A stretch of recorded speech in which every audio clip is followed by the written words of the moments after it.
When I meet so-called financial experts today, most of them don't even remember 2008. They're so young, all they know is a bull market.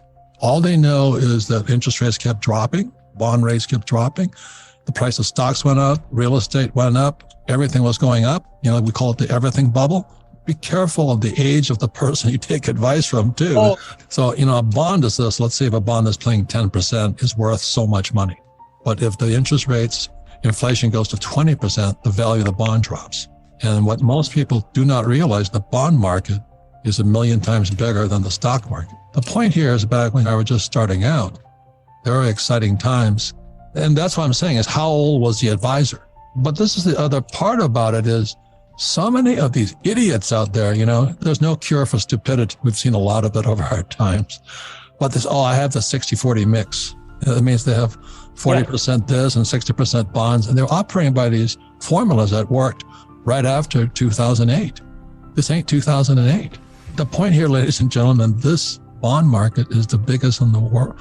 It is the thing that keeps this whole place floating. It's what's keeping this whole world floating. I want to go on record in Rich Dad Poor Dad, I said savers are losers. Why would you save dollars when they're printing it? Counterfeit money. It makes no sense to me. The reason dates are important is things are changing moment by moment. And the end is near. We don't know which way it's going to fall to. Give us those 3 things you got to look out for. One of them is, one of the things I'm happy about is I'm an old man. And I meet these young, I feel for these guys. They're saying, my dad gave me your book, Rich Dad, Poor Dad. I'm investing in real estate. I'm doing this. And I want to say, we've seen the euphoria, right? And in euphoric times, it's about to end. A fundamental investment, people look at a financial statement, income, expense, assets, liabilities. That's fundamentals. That's Warren Buffett's big gig. Technical, the ups and downs, basically the emotions and moods and the flows in the market. Now, the thing that's interesting is Buffett says he doesn't believe in technical analysis. And so we have my generation, we have so many people just follow, buy, hold, and pray with Buffett. Buffett's our God. And I go, are you nuts? You've got to look at advanced technicals. But anyway, that's the real market. It goes up and everything comes down. I don't recommend shorting because that is probably one of the riskier trades you can do because you're selling something. I took technical analysis and technical trading for 3 years, and I realized I'm a real estate guy. I spent 3 years studying technical analysis. I'm a real estate guy. What does a short mean? To me, that is probably as high a risk as you can take. So let's say you see Apple shares at $10, and you think, I think it's going to go to 5. So you sell 1 million shares of Apple stock at 10, hoping it goes to 5 where you'll buy it back and all this other stuff. But Apple goes to 100. So that's where you get caught with your pants down because now you have to buy the 1 million shares you sold, but at a higher price. I just don't want to paint, I'm become a shorter. I tried it. I got my ass handed to me. The point is people need to get educated, but it goes back to rule number 1, make sure somebody's got over 44 years of experience before you take advice. I hear it probably 5 times a day. Some guy or a young woman will come up and say, my dad gave me your book and I'm going long real estate. I'm going, are you shitting me? Do you know what I mean? If interest rates go up, what happens to real estate? Down, right? People say, is it recession? So we're already in a recession. Depression's coming. And that's why you mentioned 1930. What happened in 1929 was the 29 crash. How long did that last depression last? 25 years. 29 to 54. Also, you're talking about the opportunity of a lifetime. And the reason having experiences, I own several tons of gold now. And I own oil wells. And when oil went from $30 a barrel to $130 a barrel a few weeks ago, I got stimulated. I said, oh my God. The problem with oil going from 30 to 130 just temporarily was it wiped out the middle class, inflation. And food prices are going to go through the roof because natural gas and oil go hand in hand. And that's how you make fertilizer. And all these greenies want to stop all that. I'm going, are you nuts? Are you nuts? Now, what happened to most of them was when they handed up the brains, they were missing in action at that time. Anyway, the point here is this. I was just watching CNBC, I think, and they were playing the hearings with Janet Yellen, and she's a greenie. She spent all this time talking about global warming, and I'm going, what about inflation? What about the war? What about the debt? And she's now a greenie. As you said, these guys are nuts. And we're listening to them. So that's why I own gold, silver. I have some Bitcoin just to speculate into it.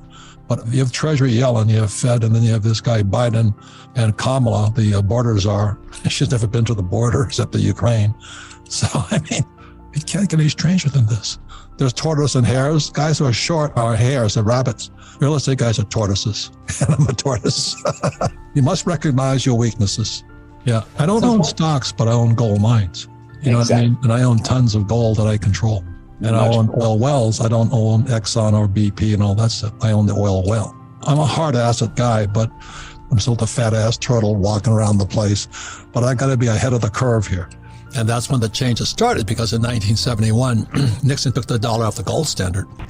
And I was flying in Vietnam at that time as a Marine. I said, what does that mean? What does that mean?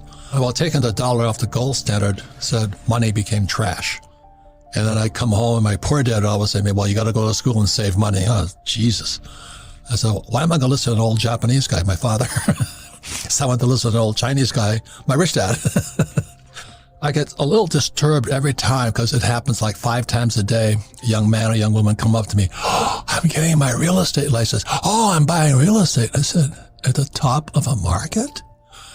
You have no idea what it was like. Some of you were too young. I'd go into a Chinese restaurant and they had whiteout on all the menus. I like Chinese food. But anyway, so one day rice would be $1, next day it'd be $2. And they had to keep whiting stuff out. I'm going, holy mackerel. And then I put together, when I was flying in Vietnam, why my rich dad, who was Chinese, said, watch out, because they took the dollar off the gold standard. They're going to print money. It's called money supply, not interest rates. So they're going to try and raise interest rates to slow down the economy, and they're going to exacerbate. We're in a recession already because things are slowing. The velocity of money is slowing at high rates of speed, but also it's going to crash the economy, and we may be going into a depression. Now, oh, you're such a bad news guy. I tell you something, I learned more in the 70s than I do today, because when I was trying to put a real estate together with interest rates at 20%, you get really smart. I had to be creative and all this, still make it cash flow. So ladies and gentlemen, it's only, how creative, how smart you are in the future and how resourceful and resilient you are. Because I'm afraid 2022, we're heading into a depression. There's going to be a recession. That's a given. We're already there technically. But a depression is going to be a whole nother Megillah. And some people will be wiped out. The last depression gave us communism. And I'm afraid this guy Biden and Kamala are agents of who? We'll know. But anyway, and then there's always a silver lining. If China invades Taiwan, I'm a billionaire. But other people get wiped out. It's the best defense you can have against Biden, Putin, Xi, Treasury Secretary, what's her name, Janet Yellen. Oh my God. And